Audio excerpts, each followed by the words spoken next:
Allez, Bonjour, bonjour, comment ça va? ça va super et toi? Est-ce que tu pourrais nous expliquer un petit peu qui tu es? Je m'appelle Adama Keita, j'ai 22 ans, je suis sportif de haut niveau au PSG Handball depuis maintenant 2 ans. Et voilà, c'est ce que je fais dans la vie depuis maintenant plusieurs années. Oui, dans la vie d'un sportif, ça nous arrive beaucoup d'être écolo, notamment sur, par exemple, les bouteilles en plastique. C'est quelque chose que maintenant on n'utilise plus trop. On utilise beaucoup de gourdes. Après, voilà, comme je disais, sur les plateaux repas, c'est pareil, c'est la même chose. Maintenant, on a tous des tupperwares qui nous permettent en fait de ne pas gaspiller, de ne pas jeter en fait encore du plastique en plus. Ça évite de gaspiller beaucoup de choses et de jeter. Donc oui, on essaye au mieux de pas gaspiller et de surtout essayer de recycler, notamment quand on utilise des bouteilles d'eau, par exemple, parce que des fois on n'a pas forcément le choix. On a un bac qui recycle et qui récupère les bouchons et les bouteilles. Donc dans la vie de tous les jours, est-ce que toi il t'arrive d'avoir des gestes écologiques à l'extérieur de l'enceinte du cadre du sport en fait?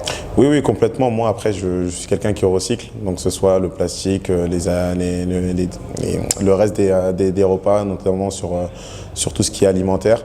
Voilà, je recycle, j'ai des poubelles différentes chez moi. Maintenant, c'est devenu un geste basique et simple du quotidien, mais qui est important à faire. Je pense que si tout le monde se met à recycler, je pense que notre planète ira beaucoup mieux. Donc oui, moi, j'utilise ça. Après, j'utilise mes gourdes éco et moi. Et voilà, comme ça m'évite de gaspiller. Ça peut me servir en tant que bouteille, en tant que thé, parce que moi, je bois beaucoup de thé. Donc ça me permet d'avoir des contenances différentes tout en gardant la même bouteille.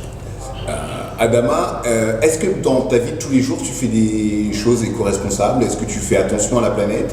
Quels sont tes petits gestes que tu fais pour sauver la planète? Déjà, dans un premier temps, on évite. Moi, j'habite à côté du gymnase, donc on évite un peu de prendre la voiture. J'en ai même plus en fait, parce que ça me servait à rien et c'est de la consommation en CO2 pour rien en fait. Donc on peut prendre le bus, on peut tout simplement marcher, ça fait pas de mal. Donc c'est des petits gestes comme ça en fait qui font qu'on n'abuse pas en fait de la planète et qu'on n'a pas forcément besoin d'aller la détruire. On peut faire des petits gestes au quotidien. Moi je sais que par exemple j'ai une trottinette électrique.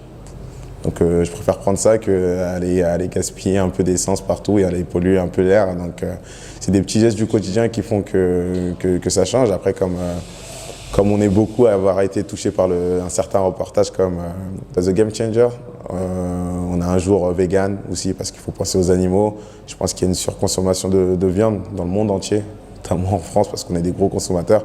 Je pense que sur ça aussi on pourrait faire un effort et consommer un petit peu moins de viande parce que je pense qu'on est dans l'abus et voilà, penser aux générations futures parce que voilà, c'est des animaux et bientôt, si on continue à surconsommer nos animaux, enfin, je pense que ça va être compliqué pour la suite. Pour finir cette interview, est-ce que tu aurais un conseil à donner aux jeunes générations, aux futures générations, un conseil d'un athlète de haut niveau? Un conseil, non, mais je pense que c'est déjà notre génération de sensibiliser en fait les jeunes à avoir des petits gestes du quotidien qui font ça va rentrer dans leurs habitudes. Donc c'est peut-être à nous aussi de transmettre ça, parce que ok, il y a les générations futures qui arrivent, mais on est quand même les consommateurs, les principaux consommateurs.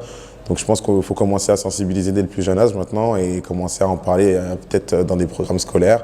C'est en les éduquant comme ça qu'ils vont être sensibilisés parce que nous, on ne l'a pas forcément fait, mais je pense que dans le futur, ça peut être quelque chose de banal maintenant, de recycler, d'être responsable, éco-responsable. Donc, faut que ça devienne un réflexe, il faut que tout le monde soit conscient que voilà, la planète va pas super bien et qu'il faut en prendre soin et ne pas en abuser.